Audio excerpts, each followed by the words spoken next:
Right. Hi, everybody. Back up a slide. Okay. So my name is Neda Masoud. I'm an associate professor in civil engineering at UFM. I'll try to finish on time, let you join your coffee. But yeah, so this is a project on about devising sensor stacks for autonomous vehicles, or designing, if you will. I'd like to acknowledge my students who are sitting here, Jason and Churang, and those who have contributed to the project and have left since. So autonomous vehicles, for a long time, they have it has felt like that they have been out of reach, just out of reach, more science fiction than reality, if you will. That no longer is the case. So autonomous vehicles can now drive themselves quite well. Some of them, they still have to figure out how to deal with each other, but at least they can drive themselves. So when we think about autonomous vehicles, we typically think of them as a unified single entity. But in reality, autonomous vehicles can be very different across many dimensions. And one such dimension is vehicle platform. So we have Amazon's Zoox and Baidu's Apollo RT6, who are custom-built AVs. And on the other side of the spectrum, we have retrofitted consumer vehicles like GM's Cruise or Waymo. They are also different in terms of their software architecture. You see Tesla employing an end-to-end learning architecture, whereas most other AV manufacturers utilize and implement modular perception and control systems. But what we really care about and focus on today is the different sensor strategies that different AV manufacturers adopt. So on one side of the spectrum, you have Tesla, which is camera only. On the other side, you have Amazon's Zoox, which is highly focusing on LiDAR. But everybody in the middle is typically adopting multi-sensor fusion.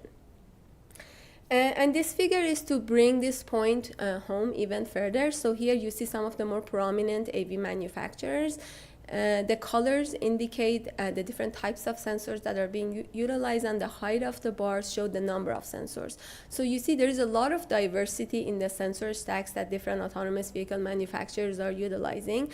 And then this raises the question, what makes these AV manufacturers make these decisions, and what are the implications in terms of safety, mobility, and cybersecurity? Even when you look at the same company, Tesla here, for example, you see that the sensor stacks are evolving over time. So Tesla started with autopilot, mostly focusing on ultrasonic sensors. And over time, they added, removed, and reintroduced radar. And today, they are mostly focusing on a vision-only architecture. So it is important to understand why different companies, for example, Tesla in this case, make these decisions. One reason is evolving technology. So with advancements in camera resolution and AI processing techniques, Tesla has come to the conclusion that a vision-only architecture could be very effective here. Another one is cost efficiency. In the case of Tesla, cameras are very inexpensive, and it makes it very easy to scale up. Data insights is very important. So Tesla has this large fleet of vehicles that are collecting real-world data on a daily basis, and Tesla's confidence in its vision-only autonomy really stems from what they're observing, that when you pair cameras with AI processing, you can have a really effective strategy. And finally, there is regulatory requirements as it relates to data privacy, safety, and perhaps some of the more electromagnetic emission requirements that are out there. So with that, understanding that there are various factors at play when autonomous vehicle companies, manufacturers are making these decisions that are outside of the hands of these companies, we want to understand why do they make these decisions? What are the implications of having redundant sensor systems? So On the one hand, there are advantages on having redundant sensor systems. One of them is perception fidelity. Perception fidelity refers to the accuracy and reliability with which an autonomous vehicle can really understand and interpret its surrounding environment. Another one is fault tolerance. So in the event that there is a failure, redundant sensors can allow the vehicle to maintain its perception and decision-making modules. Here, cybersecurity becomes important because with redundant sensors, you have a better chance of detecting any sort of anomalies and also, maybe even more importantly, recovering the signal, the true signal.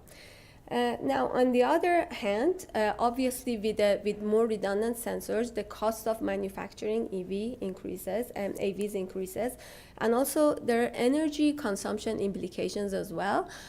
So we know that specifically electric autonomous vehicles, they have very limited supply of energy on board that they have to use for a variety of purposes, including propulsion, powering their sensors, computation. And so we have to be very mindful of that limited energy source and how it is utilized. So with that background, now we are interested in developing mathematical models that can tell us basically what are the optimal ways in which we could put sensors on our autonomous vehicles.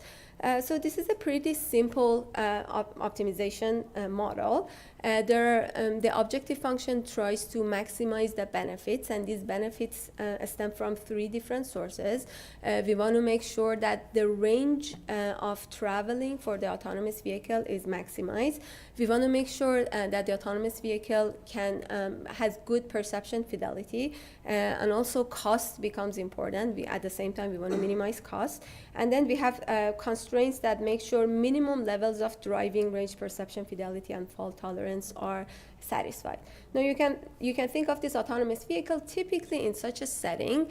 The decision variable is whether you want to put a specific sensor on the vehicle or not. So in this vehicle that you see over here, there are potential locations where you can decide whether I want to put a specific type of sensor here or not, and that becomes a decision variable. However, what happens in that when you think about the impact that the sensor stack has on the performance of the autonomous vehicle, it is evident that it is not the individual sensors that affect performance, but it is an entire sensor bundle altogether. So you can imagine, for example, if we put a LiDAR on an autonomous vehicle on its own, it doesn't mean anything. It depends on whether there are other sensors that can cover other areas that the LiDAR is not covering. So it is an entire bundle of sensors that become important what we install on a vehicle. And so for that reason, we have this alternative formulation where decision variable is not a specific sensor, but a bundle of sensors. So, and then we have to decide which bundle of sensors would maximize this objective we have. Now, in order to solve this optimization problem, there are three different functions that we have to estimate. One of them is the driving range. The other one is perception fidelity. The third one is fault tolerance. Once we have these three functions figured out, then we can try to solve this optimization problem. Driving range is the easiest one. We can estimate driving range using a closed form equation. On the numerator, we have the maximum range that a vehicle can travel for 1 unit of power consumption. And on the denominator, we have the total energy consumption coming from sensors or from motor power. Perception fidelity becomes a little trickier to quantify. So the first question we have to answer is, how do we measure perception fidelity? In other words, what are some meaningful ways of understanding what is important in the environment so that the autonomous vehicle can safely navigate the network? And so we identify 4 different factors: object identification, object detection, tracking, and localization are important here. So typically what happens is that raw sensor data is collected by an autonomous vehicle. It feeds into a bunch of algorithms, different algorithms for different functionalities that we identified here. And then you see how your vehicle performs. However, here we want to have an algorithmic agnostic way because algorithms can always improve and software can easily be updated on the vehicle. So we don't want the design of our autonomous vehicle to be dependent on these algorithms.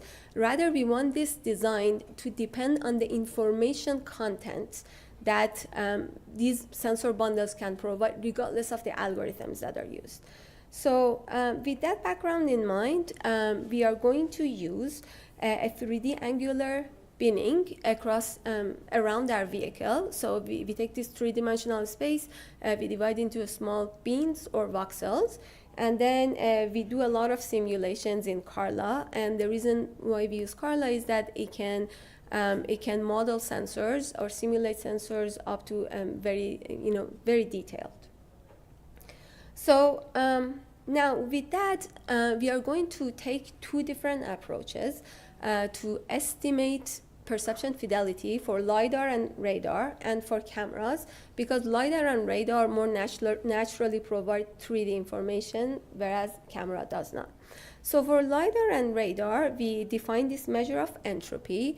Entropy in general is a measure that tells you something about information content in a data set. Now, in our context, entropy can tell us something about the richness of environmental perception that the vehicle can obtain.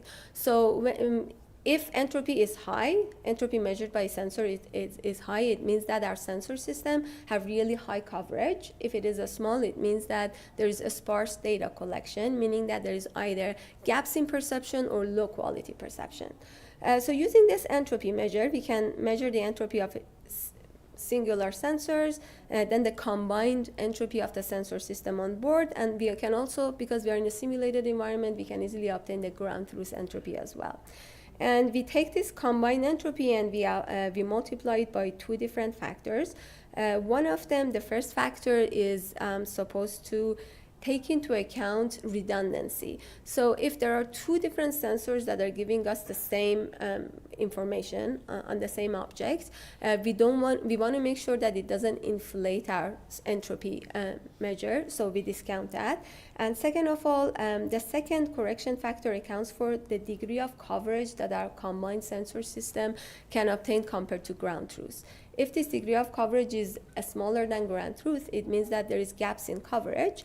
If it is higher, it means that there is noise in the environment and our sensors are picking up this noise, so our perception is not really effective as it could be. It's inefficient. So that was for LiDAR and radar.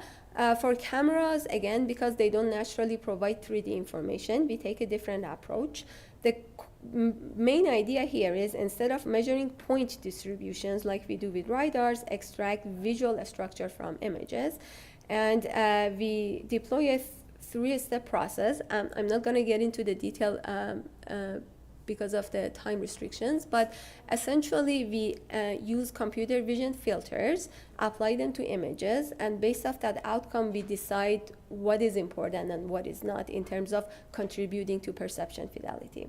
And then we get the perception fidelity from the cameras, from the LiDAR and radar. We combine them into a single metric to quantify perception fidelity for one bundle of sensors. So we have driving range out of the way. We have perception fidelity out of the way. The last function we needed to estimate for our optimization problem is fault tolerance. So to measure fault tolerance, we take our full bundle of sensors and we systematically exclude subsets of sensors from it to see how perception fidelity is affected. So if perception fidelity is affected, if this fault tolerance measure is equal to 1, it means our sensor bundle has full robustness to sensor failure. So if a sensor fails, there is another one that can cover for it. If it is 0, it means there could be catastrophic failure. There's nothing to cover for failing sensors. And when it is between 0 and 1, we have partial compensation. So now we have estimated all of these three functions, and we are ready to solve this optimization problem. The issue is that the decision variable is a sensor stack. which is a combinatorial object. So there are a combinatorial number of ways I can put sensors together to give you a new sensor stack. So we cannot really enumerate everything. And so we try to employ a smarter way based on column generation. So column generation says, solve a master problem in which you are not enumerating all the bundles, but you start with only a subset of bundles. You solve this restricted master problem, and then based on the dual values that you get from this restricted master problem, you solve a pricing problem. This pricing problem, once you solve it, it tells you what is the next best bundle you have to try, you have to consider.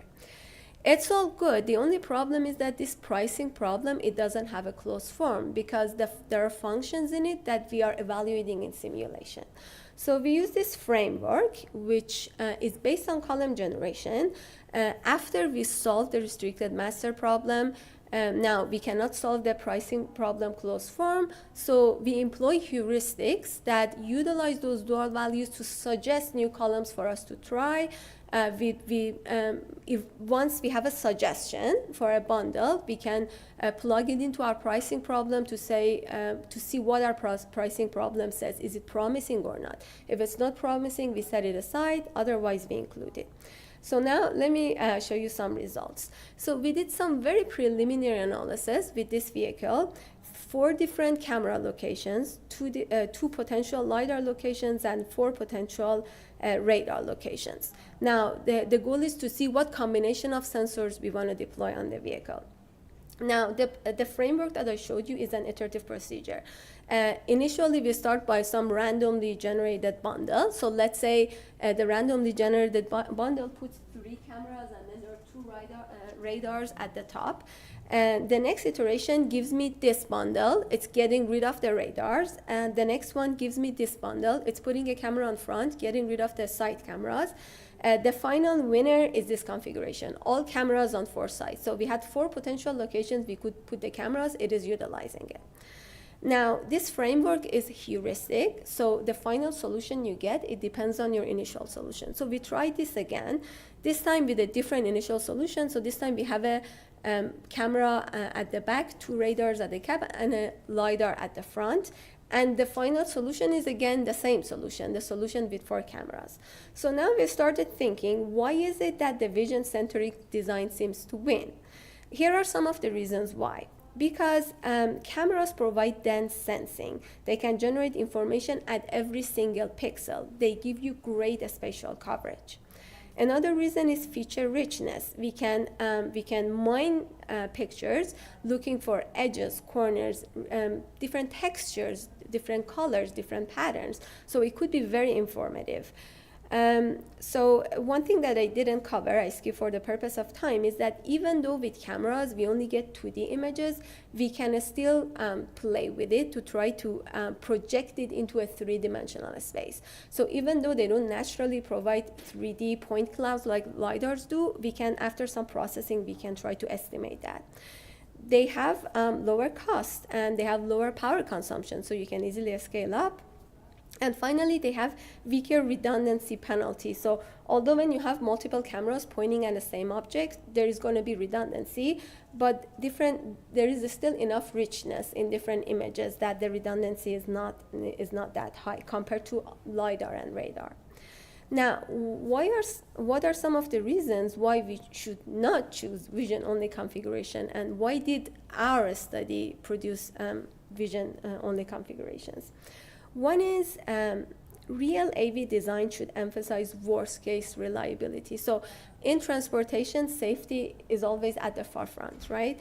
The simulations we did was in the MCD environment, great weather, great lighting, everything was great. So once you start changing that, you see that cameras will not be the best configuration. The second reason is visual information does not automatically mean the most reliable perception stack, which builds on the previous point. So when the weather is good, yes, you have reliability. When it is not, you don't. So overall, it's not a reliable source. The third one is modality diversity matters. So especially when it comes to cyber attacks, if you use the same type of sensors, you're introducing the same points of vulnerability, right? So you don't really have a lot of resilience when it comes to cyber attacks. The next one is reliable spatial understanding with cameras depends heavily on processing. So we can take 2D images and process them to get 3D projections, but it is algorithm dependent, right? With LiDAR, it's not algorithm dependent. You get 3D point clouds. So although you can get the same level of information, there's going to be a lot of errors introduced when you start processing the data. Now that brings us to what we should be doing to capture all of these nuances. The first one is we are going to assess our framework under richer, more complex sensor stacks and parameters. So many more different potential locations for stacks, for sensors, many different types of sensors. So not only one type of LiDAR, for example, or one type of camera, but many different types. We will introduce a cybersecurity aware term that shows us the more diverse the sensor system, the more chances you have for anomaly detection and true signal recovery. So hopefully we'll end up getting more realistic, maybe diverse designs.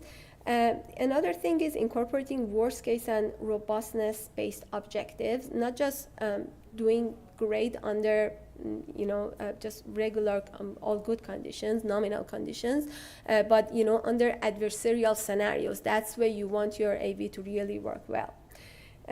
We are going to evaluate these configurations under various scenarios, and we are going to compare optimal configurations across scenarios as it relates to stability and sensitivity. So there are factors that affect the outcome, the optimal sensor bundle.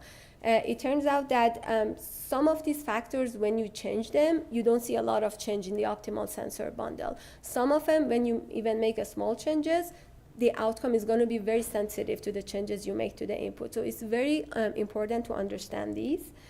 And finally, this brings us to the last slide here. At the end of the day, given all of this stochasticity, you can look to see what the optimal sensor configuration is under different environments. But at the end of the day, as an AV manufacturer, you have to make a decision what to put on your vehicle. And so we can make that decision in a stochastic optimization approach, taken on a stochastic optimization approach, where we have two different problems. The higher level problem is deciding what are the optimal sensor systems, given that different scenarios may happen with different probabilities down the road. And so the randomness and stochasticity comes from the environment in which the vehicle is operating and also the attack risk. So this is a future direction we will also pursue. At the end, I wanted to share this with you. So we have made this game app. If you have middle schoolers who are interested in AVs, it's based on our project. So they get to select different sensors and they see how perception, fidelity, fault tolerance, cost changes on an AV. Feel free to scan that QR code and share it with the middle schoolers you know. And with that, I'd like to conclude the presentation and happy to answer any questions.